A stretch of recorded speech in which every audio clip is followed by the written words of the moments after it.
Welcome to the newest episode of Beyond the Fame with Jason Fraley. I'm your host, Jason Fraley, picking the brains of the top filmmakers, musicians, and artists of our time. Today marks the 5th anniversary of Christopher Nolan's World War II flick Dunkirk, which opened in U.S. theaters nationwide on July 21st, 2017. I spoke to the film's Oscar-winning editor Lee Smith in 2020 about his collaborations with Nolan on The Dark Knight, Inception, Interstellar, and Dunkirk, as well as working with Sam Mendes on the World War I movie 1917.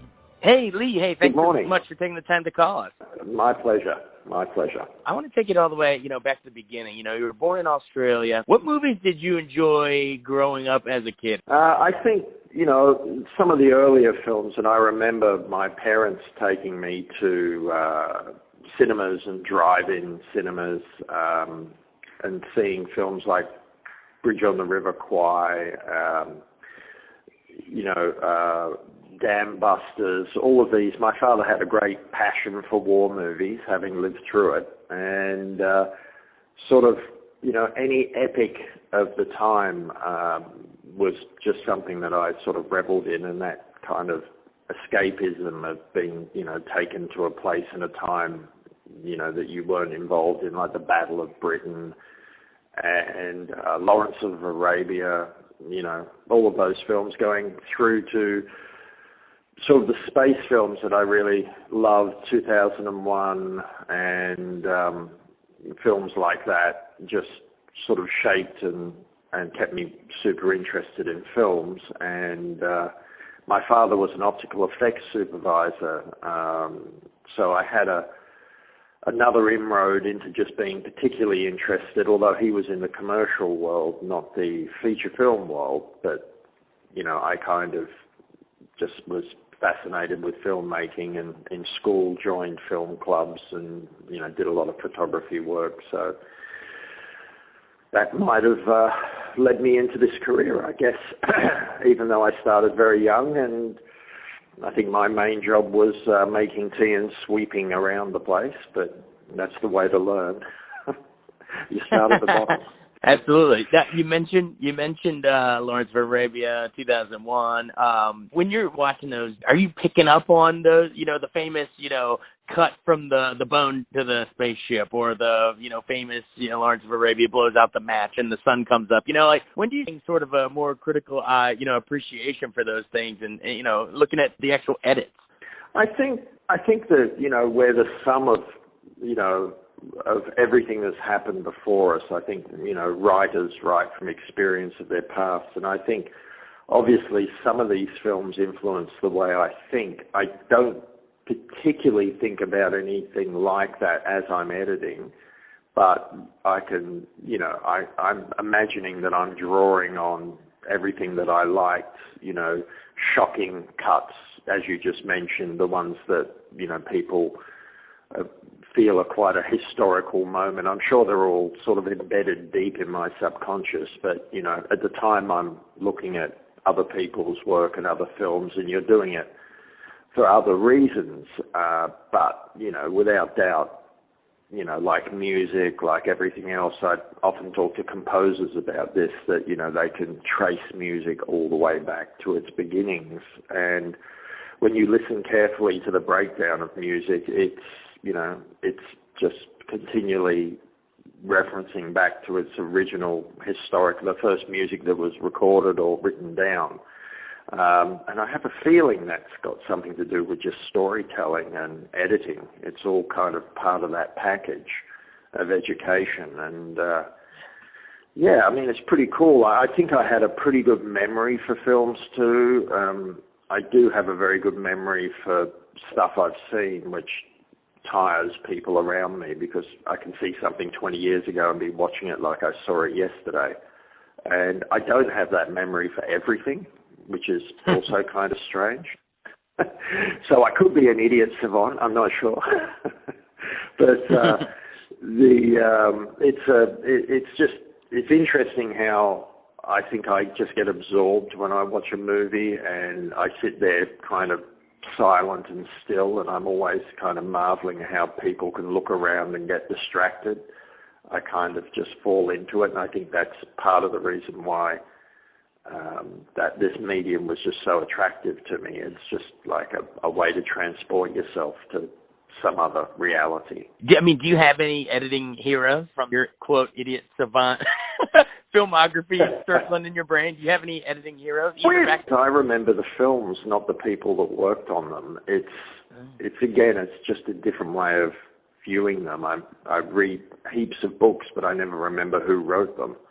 I can find out quickly enough, but I don't particularly follow sort of, more directors, I guess, than anything else, because they're just the most known people. And of course I do notice, editors' names that keep popping up on films and, famous people throughout time. But yeah, I mean, to tell you the truth, I kind of, again, I just so immerse myself in the film, I kind of blank out by the time the credits roll. That's a terrible thing to say, but I listen to the music and kind of just sit there thinking about the movie. What below the line means, you're kind of the anonymous, generally speaking, you're the anonymous participant in the movie. You get a little less anonymous around award season, but for the majority of the time, you can be quite happily anonymous, although I do get the odd person walk up to me now and say, wow, I follow all your movies. I'm always shocked. That's great. So wait, did I see you started out as a sound designer on the piano and even a little on Truman Show before you switched over to editor? Is that right? Yeah, I kind of concentrated on sound for the first part of my career, and then I sort of did a transitional thing where I was working quite a lot with Peter Weir's films as a junior editor. Then I would be the sound supervisor or sound designer on his films, and then eventually I became his editor. And I also, I don't know, I just, loved sound, loved everything about it, and then started doing more and more picture work. But I still utilize all of my sound input and sound skills as I'm cutting, and I'm heavily involved in the mixing and the music and the recording and everything else that goes into making a movie. And, a lot of picture editors are very sound savvy, not all of them, but a lot of them are. And to me, it's, 50% of the package, because you have a great sound design on a film, and it can certainly elevate it, beyond what's normal. And sound is, an incredible way to control people's emotions and pace and rhythm. And it's amazing what you can do subtly and subliminally. So I still love all that stuff. I've never stepped out of my passion for sound, and I have an enormous sound library in my picture editing Avid that I cut on, and I draw on that continuously as I'm cutting, because it just informs the final product, and I can control the pace and rhythm, even if for some reason we can't find an appropriate music track or temp music track while we're editing. We can still, I've got that many strange, odd sounds running backwards and forwards that can create mood and tension. I just still find that a fascinating part of the whole package. Absolutely. Now, in addition, you mentioned Peter Weir, but so you work with him quite a bit. But obviously, your most famous collaborator is the masterful Christopher Nolan. When you get that gig on The Dark Knight, when that footage starts to come in for you to edit, I mean, are you sitting there looking at that saying, "Damn, he's gonna win this thing"? Well, actually, had he even passed away while you're editing, or was it before you got the footage? No, we all agreed. I actually edited one of Heath's very first films in Australia called Two Hands, so we got to know one another, reasonably well, and I saw him several times during the shoot of The Dark Knight on the set, and it was always, hugely amusing.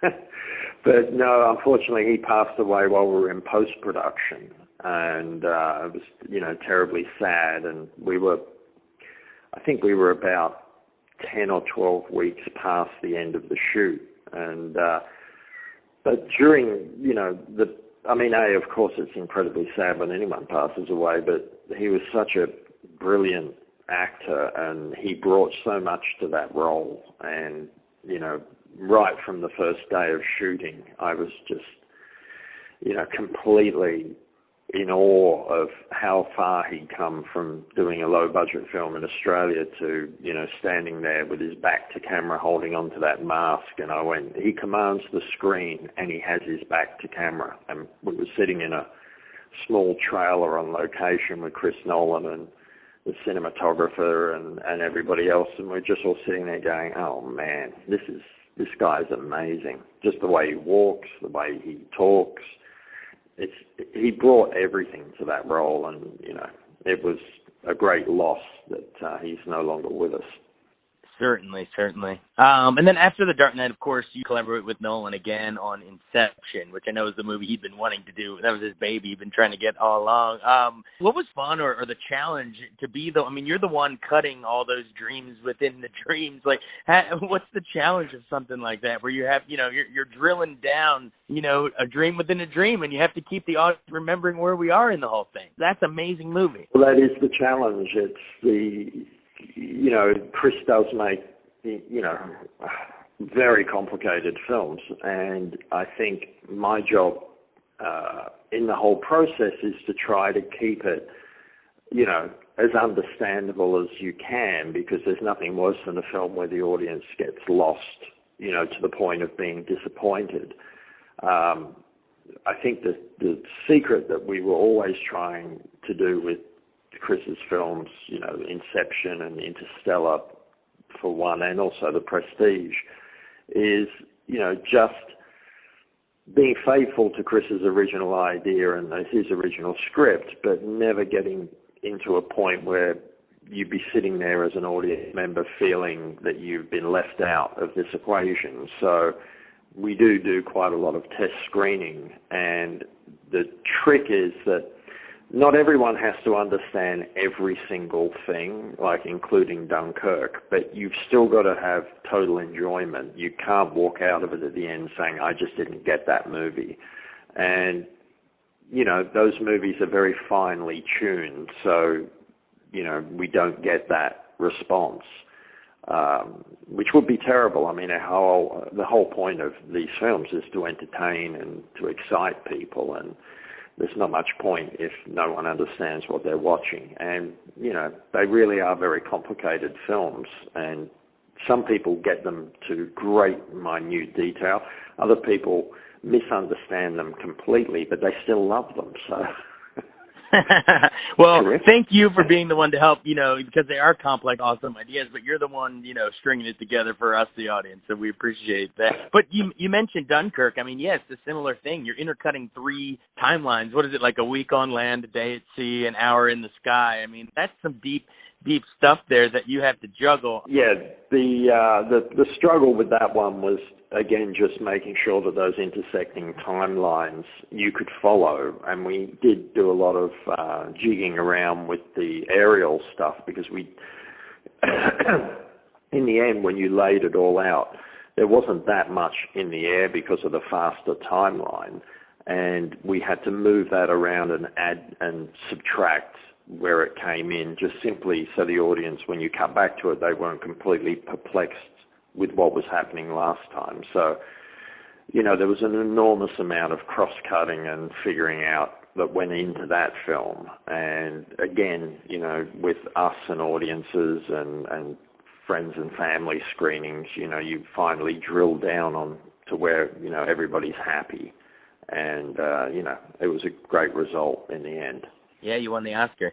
Hey, just in closing, to 1917, which just won a bunch of Oscars and the Golden Globe and all that great stuff. We spoke with Sam Mendes back in December, which was great. But from your perspective, you know, what's it like trying to create that illusion of a single take? Because I guess it's pre-planned out. I guess you know where those breaks in the action are going to be, but how many little masks are we stitching together on that? Well, Sam and I agree that we'd never divulge how many cuts there actually are in the film. A lot of those cuts were pre-planned, but they're organically planned. Nobody knows exactly. We didn't know 100% that this was going to work. It's not shot computer controlled. It's not shot, utilizing animation. It's shot just in a conventional sense. So some of those joins, were very hair-raising.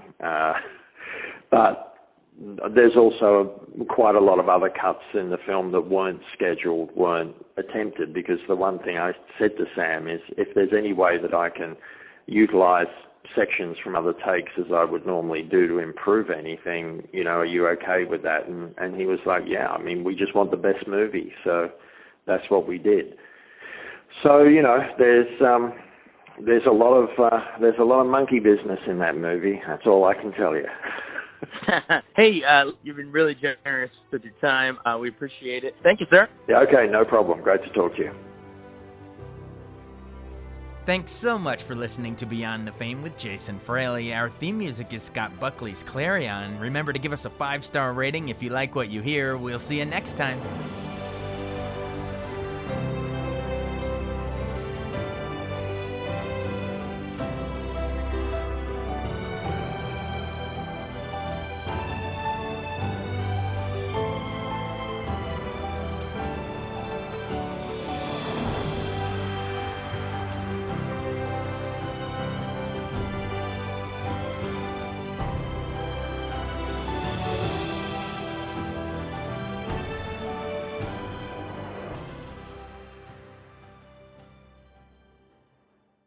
I wanted to take a second to tell you about an app I really enjoy. Living in the DC area is great, and Podcast DC gathers all of the local shows that I like all in one local app. Health, sports, local news, politics, and so much more. Podcast DC is the new local app with hundreds of DC area podcasts to choose from. I can earn exciting rewards just for listening and share the podcasts I love instantly. Available in the App Store or in Google Play, listen local with Podcast DC.